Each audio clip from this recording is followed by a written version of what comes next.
Hi, good afternoon. Actually, homemade ghee speciality என்னன்னா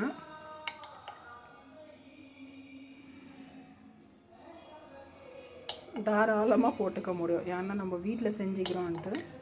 so இது actually பருப்பு ஒன்றுமே போடல, ஜஸ்ட்டு பாயில் பண்ணிட்டு. ஆக்சுவலி எனக்கு இந்த பருப்பு ரொம்ப பிடிக்கும், சப்புன்னு இருக்கும். அண்ட் இதுக்கு நான் ப்ரான்ஸ் பண்ண போகிறேன். தாளிக்கிறது கீழே தான் தாளிப்பேன், ஸோ தட் அந்த ஃப்ளேவர் நல்லாயிருக்கும். இன்னும் கொஞ்சம் போட்டுக்கலாம். இது ஆக்சுவலி பசங்களுக்கு ரொம்ப ஹெல்தி. பேபிஸ்க்கு அந்த மாதிரி கொடுத்தீங்கன்னா ரொம்ப நல்லாயிருக்கும். ஒன்றுமே இல்லை பாருங்கள். இதில் என்னென்னா பெருங்காயம் தூள் போடுவேன். வீட்டில் நான் செஞ்சு வச்சுக்கின பெருங்காயம், கட்டி பெருங்காயம், அதை நான் கொஞ்சம் ரோஸ்ட் பண்ணி மிக்சியில் அடித்து வச்சுப்பேன். அண்ட் செகண்ட் திங் வந்து பூண்டு போடுவேன். பூண்டு கூட லைட்டாக பேஸ்ட் அடித்து போட்டுருவேன், ஸோ தட் அது மொத்தம் உள்ளே போடலான்ட்டு. அண்ட் கடுகு, சீரகம், ஆஸ் யூஷுவல்.